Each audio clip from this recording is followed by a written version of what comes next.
그 다음에 예수님을 믿는 것은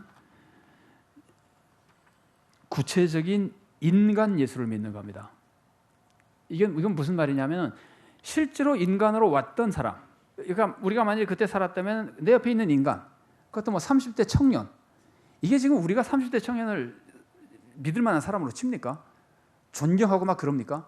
그 정도밖에 안 되는, 그때는 물론 조금은 지금과 다르지만 그래도 30대밖에 안 되는 청년, 이 청년을 나의 구주며 하나님의 아들이라고 믿는 겁니다. 이게 예수님 믿는 겁니다. 사도들의 신앙 고백은요, 제가 거의 베드로의 신앙 고백 적어놨는데 마태복음 16장 16절 같이 읽어보겠습니다. 시몬 베드로가 대답하여 이르되 주는 그리스도시요 살아계신 하나님의 아들이시니이다. 여기서 주는요, 이 번역을 주라고 번역했지만 원래 영어 성경 원어에는 너입니다. 너는 그리스도고, 베드로가 예수님이 너나 누구라고, 너희들은 나를 누구라고 생각하니까, 그러니까 당신은 그리스도고 살아계신 하나님의 아들입니다. 내 앞에 있는 인간, 한 대 맞으면 아파하고 졸리면 피곤하면 자고 막 이러는 인간, 그 인간을 보고 메시아라 그러는 거예요. 이게 신앙 고백이에요. 좀 달리 얘기해 볼까요? 바울이 유대인으로부터 굉장히 박해를 받았죠. 바울이 박해를 받은 것은요, 메시아가 있다고 해서 박해를 받은 것이 아니에요. 하필이면은 예수가 메시아라 해서 박해를 받은 거예요. 예수라는 그 인간, 유대인들이 생각할 때 자기네 전통을 막 깼던 인간, 로마의 군병들에게 비참하게 죽어버린 그 치욕스러운 인간, 그 인간을 메시아라 그러니까 유대인들이 죽이겠다고 덤벼드는 거예요. 유대인들도 다 메시아 있는 거 믿습니다.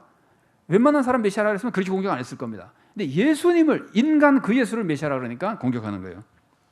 그런데 왜 인간 예수를 믿는 것이 그렇게 중요하냐면요, 자, 이거 한번 보십시오. 요게 그냥 구별해 보면, 요게 인간 예수님이고, 요게 인간 예수님을 우리가 하나님의 아들 그리스도라고 부르는 거라면은 한 분이지만, 이게 이미지를 구별한다면은 인간 예수를 생각하지 않고, 인간 예수는 생각하지 않고 오직 동정에게 태어나서 우리 죄를 위하여 죽으시고 부활하시고 하늘에 오르신 그리스도 입장만 생각한다면은 그 사람의 신앙생활에서 어떻게 살겠습니까?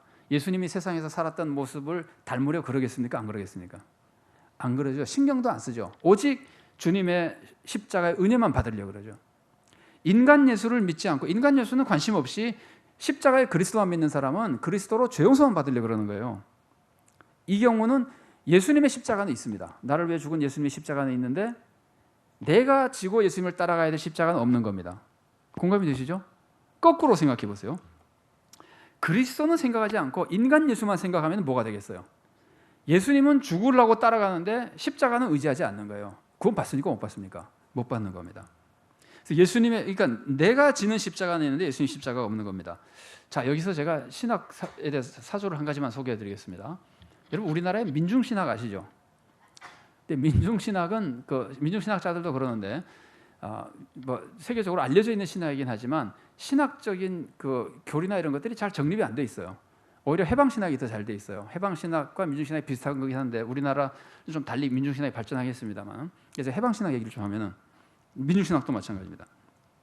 해방신학은요, 민중신학은 예를 들면 이런 거, 민중신학은 예수님의 십자가 같은 거 안 믿습니다.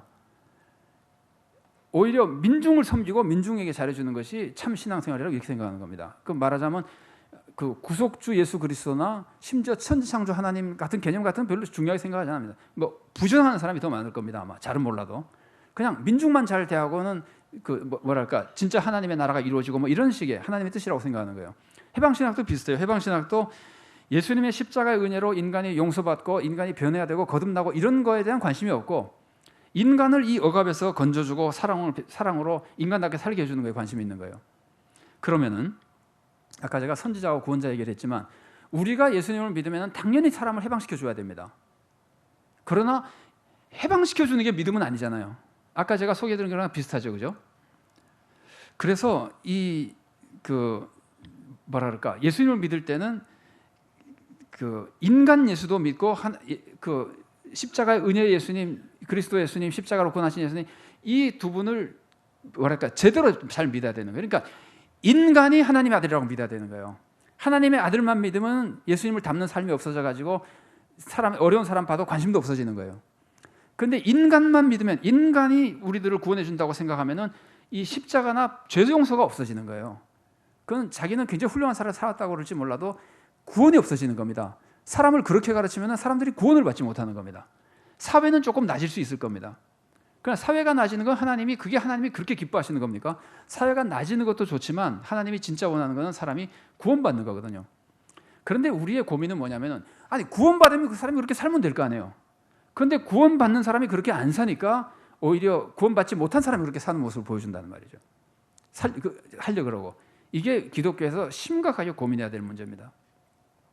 좀 딴 얘기지만은, 여러분 기독교가 정말 발전하고 정말 기독교인이 하나님의 뜻대로 살아가면은 공산주의가 생기겠습니까? 안 생깁니다. 공산주의가 생길 수가 없습니다. 그런데 기독교인이 기독교인답지 살지 못하니까 그 억압받는 사람들을 위해서 그 사람들에게 뭐 평등 이런 거를 강조하면서 그 사람들 잘 살게 하겠다는 것으로 이념이 나오는 것이 결국은 공산주의를 발달하는 거잖아요. 그러니까 기독교 국가에 공산주의가 생긴다고 하는 것은 기독교가 그러니까 교회가 아니기 때문에 그런 겁니다. 그러니까 해방신학이나 민중신학도 사실은 기존에 뭐 복음주의라고 하는 사람들이 심각하게 회개해야 될 문제입니다. 복음주의자들이 왜 억압받는 사람들을 안 도와줬습니까? 왜 그 사람들을 해방 안 시키고 왜 민중을 사랑하지 않았습니까? 민중을 사랑하지 않는 게 어떻게 신앙생활입니까? 예수만 믿으면 다 해야 되는 건데, 근데 예수 믿고는 그거 안 하고 맨날 기타 치고 예수님 찬양만 하니까, 그거 아무도 안 하니까 그걸 하겠다고 사람들이 나서고 그 사람들이 좋아하고, 그러면서 공산주의가 불과 150년 만에 세계의 반을 지배했었잖아요. 지금은 이제 문제가 생겨서 다 무너지고 있습니다만, 그러니까 이게 우리가 인간 예수를 하나님의 아들로 믿지 않았기 때문에 생긴 일들이에요. 그러니까 우리의 신앙은 인간 예수를 믿는다는 걸 잊어버리면 안 돼요. 그럼에도 불구하고 우리는 계속해서 이 시험에 빠집니다. 인간 예수를 자꾸 무시합니다. 예수님의 삶을 무시합니다. 안 살아도 구원받는 것처럼. 이거는 그 사도신경이라고 제가 쓴 거는요, 조심스러운데, 사도신경이 잘못됐다는 건 아닙니다. 짧게 신앙 고백을 하려면은 구원의 핵심만 하니까 그렇게 할 수밖에 없었겠죠. 사도신경은 좋은 것이나 아쉬운 점이 있다면 조금 길어지더라도, 사도신경에 예수님의 신앙 고백이 제일 길어요.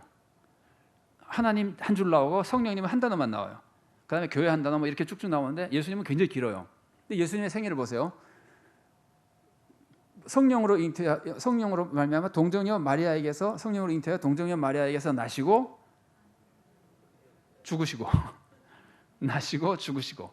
그러니까 생애를 쓰지 않았잖아요. 그러니까 안 쓴 것이 그냥 아쉽다는 것이 잘못이라고 할 수는 없습니다.